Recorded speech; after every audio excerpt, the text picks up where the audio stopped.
सोचिए, एक छोटा सा ढाबा, एक बेहद गरीब आदमी और एक ऐसा राज जिसने उसकी पूरी दुनिया ही बदल दी।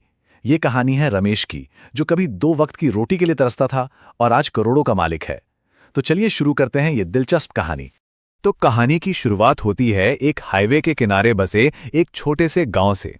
यहीं पर रमेश एक बहुत ही पुराना मामूली सा ढाबा चलाता था। अब ढाबा कैसा था?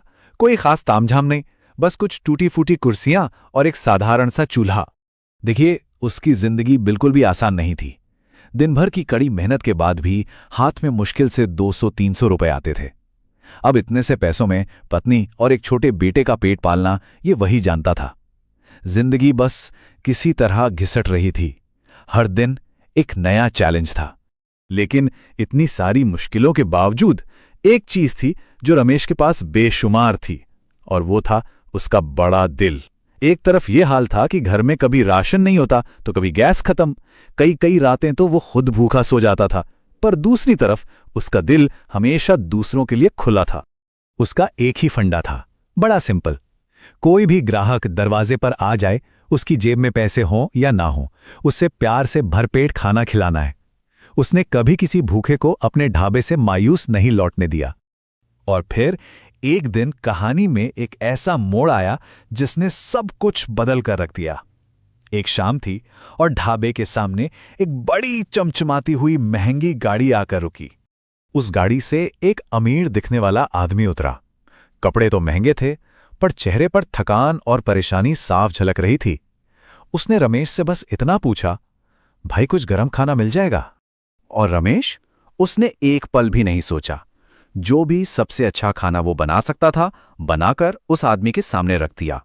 उसे क्या पता था कि खाने की ये एक प्लेट उसकी पूरी जिंदगी की कहानी बदलने वाली है। अब यहां पर होता है रमेश के किरदार का असली टेस्ट। एक ऐसा पल जो ये साबित करने वाला था कि उसकी नेकी सच्ची है या सिर्फ एक दिखावा। पेट भर खाना खाने के बाद उस अमीर आदमी ने बड़ी झिझक के साथ कहा कि मेरे पास अभी तुम्हें देने के लिए पैसे नहीं हैं। अब सोचिए, किसी भी छोटे मोटे दुकानदार के लिए यह सुनना कितना मुश्किल हो सकता है। लेकिन रमेश ने जो किया वो कमाल था। वो बस मुस्कुराया और बोला, कोई बात नहीं साहब, भूखे का पेट भरना तो सबसे बड़ा काम है। ना कोई गुस्सा, ना कोई सवाल, बस एक प्यारी सी मुस्कान। वो आदमी चुपचाप वहां से चला गया। रमेश ने भी ज्यादा नहीं सोचा और वापस अपनी रोज की जद्दोजहद में लग गया। दिन बीते, हफ्ते बीते और जिंदगी वैसे ही चलती रही, कोई बदलाव नहीं। लेकिन कहानी यहां खत्म नहीं हुई थी। असली क्लाइमैक्स तो अभी बाकी था। महीनों बाद कहानी ने सबसे बड़ा यू टर्न लिया। कई महीने गुजर गए और एक दिन अचानक वही महंगी गाड़ी फिर से रमेश के ढाबे के सामने आकर रुकी। पर इस बार वो आदमी अकेला नहीं था, उसके साथ कुछ और लोग भी थे। वो आदमी सीधा रमेश के पास आया और उसने अपनी असलियत बताई। उसने बताया कि वो एक बहुत बड़ी फूड कंपनी का मालिक है और उस दिन वो जानबूझकर बिना पैसों के आया था। वो तो बस रमेश के किरदार को, उसकी इंसानियत को परख रहा था। उस मालिक ने रमेश से एक ऐसी बात कही जो किसी भी तारीफ से बढ़कर थी। उसने कहा, तुम्हारे खाने में सिर्फ स्वाद नहीं था, तुम्हारा दिल भी था।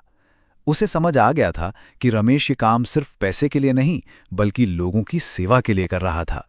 और फिर उसने रमेश के सामने एक ऐसा ऑफर रखा जिसके बारे में रमेश ने सपनों में भी नहीं सोचा होगा। वो अपनी कंपनी में रमेश को पार्टनर बनाना चाहता था। ये सुनकर रमेश तो बस हैरान रह गया, उसे यकीन ही नहीं हुआ। और बस उस दिन के बाद रमेश की जिंदगी हमेशा हमेशा के लिए बदल गई। कहते हैं ना, सब्र और नेकी का फल मीठा होता है। उसकी मेहनत आखिरकार रंग ले ही आई। रमेश ने पार्टनरशिप का ऑफर मान लिया। उसका वो छोटा सा ढाबा एक बड़े शानदार रेस्टोरेंट में बदल गया। और फिर देखते ही देखते 1 से 2, 2 से 4, एक पूरी रेस्टोरेंट चेन खड़ी हो गई।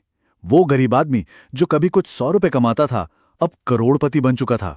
तो इस पूरी कहानी से हमें क्या सीख मिलती है? बस यही कि अच्छाई का कोई भी काम, चाहे वो कितना ही छोटा क्यों ना लगे, वो कभी बेकार नहीं जाता। उसका फल घूम फिर कर एक दिन मिलता ही है।